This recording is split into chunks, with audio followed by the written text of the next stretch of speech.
जो परेशानी में जाता है लोकतंत्र में, जनता उसे कभी न कभी सम्मान देती है और हमें उम्मीद है कि जो जनता देख रही है वो जो ऐसे कोई कंडीशन नहीं है, कोई सीट की मांग नहीं है, कहीं कुछ नहीं है। लोकतंत्र को बचाने के लिए, तानाशाही को खत्म करने के लिए, भारत के संविधान की रक्षा के लिए हम लोग इस लड़ाई में साथ हैं और पूरे यूपी में जहां जहां समाजवादी पार्टी के कैंडिडेट होंगे, इंडिया गठबंधन के कैंडिडेट होंगे, उनके लिए काम करेंगे।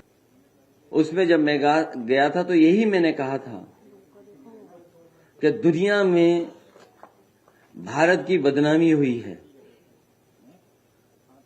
भारत के बारे में चर्चा हो रही है कि चुने हुए लोग और किसी स्टेट के हेड के साथ ऐसा व्यवहार हो रहा हो। जो इंस्टीट्यूशंस हैं, जिन इंस्टीट्यूशंस से न्याय मिलना चाहिए, उन इंस्टीट्यूशंस में भी भारतीय जनता पार्टी हस्तक्षेप कर रही है।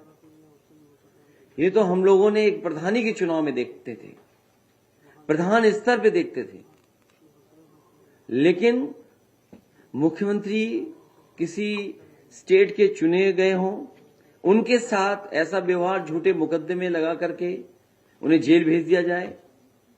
इसी तरह झारखंड के मुख्यमंत्री, उन्हें जेल भेज दिया।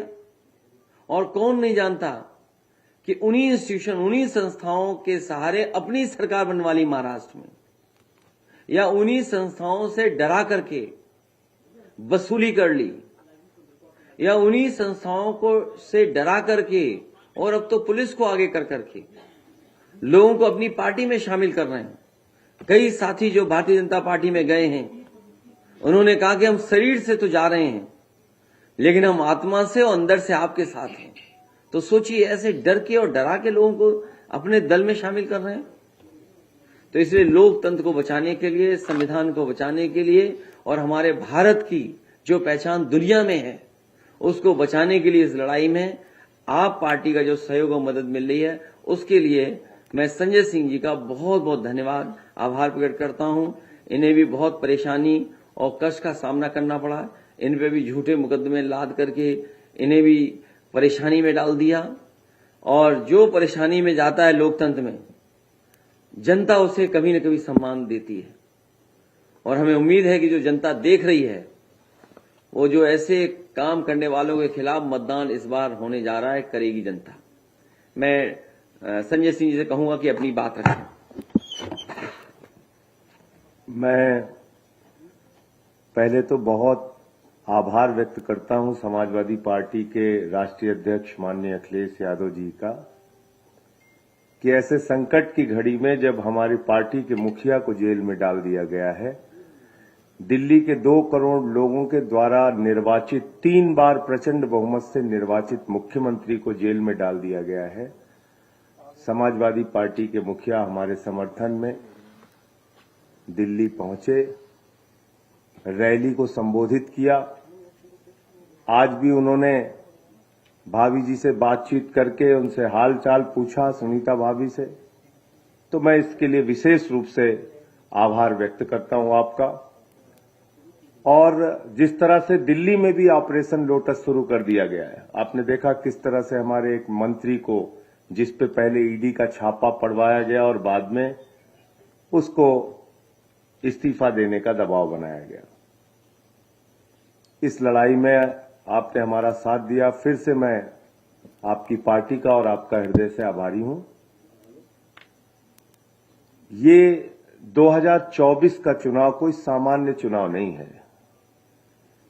ये भारत के लोकतंत्र को बचाने का चुनाव है, बाबा साहब के संविधान को बचाने का चुनाव है, और समाज के वंचित, पिछड़े, शोषित लोगों के अधिकार जो छीने जा रहे हैं, देश के नौजवानों को बेरोजगारी के दलदल में जो धकेला जा रहा है, हिंदुस्तान को जो महंगाई की चपेट में लिया जा रहा है, उससे बचाने का चुनाव है। ये 24 का चुनाव कोई सामान्य चुनाव नहीं है।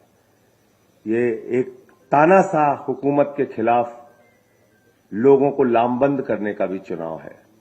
और मैं सिर्फ इतना कहना चाह रहा हूं कि इंडिया गठबंधन 2024 का चुनाव जीतेगा, और समाजवादी पार्टी के जितने भी आज जो बातचीत हुई आपसे, अखिलेश जी से, अध्यक्ष जी से, जहां जहां समाजवादी पार्टी के कैंडिडेट उत्तर प्रदेश में हैं, हम यूपी का चुनाव नहीं लड़ रहे हैं। हमारा एक एक कार्यकर्ता, जहां हमारे निर्वाचित प्रतिनिधि हैं, सभासद हैं, चेयरमैन हैं, वो सारे लोग और एक एक कार्यकर्ता समाजवादी पार्टी के कैंडिडेट को जिताने के लिए काम करेगा, क्योंकि ये बड़ी लड़ाई है, लोकतंत्र को बचाने की लड़ाई है, तानाशाही को खत्म करने की लड़ाई है। और मैं तो बार बार कहता हूं कि कोई भी राजनेता अगर वो चुनाव जीत रहा होता है तो ऐसे हथकंडे नहीं अपनाता जैसे प्रधानमंत्री जी कर रहे हैं। अगर आप अपने विपक्षियों पे मुकदमे लगा रहे हैं, उनको फर्जी मुकदमे लगा के जेल में डाल रहे हैं, तो इसका मतलब आपके अंदर कॉन्फिडेंस नहीं है। चुनाव के समय में आप ऐसी कार्रवाई कर रहे हैं। तो फिर से एक बार मैं दोहरा रहा हूं, कोई कंडीशन नहीं है, कोई सीट की मांग नहीं है, कहीं कुछ नहीं है। लोकतंत्र को बचाने के लिए, तानाशाही को खत्म करने के लिए, भारत के संविधान की रक्षा के लिए हम लोग इस लड़ाई में साथ हैं और पूरे यूपी में जहां जहां समाजवादी पार्टी के कैंडिडेट होंगे, इंडिया गठबंधन के कैंडिडेट होंगे, हम उनके लिए काम करेंगे।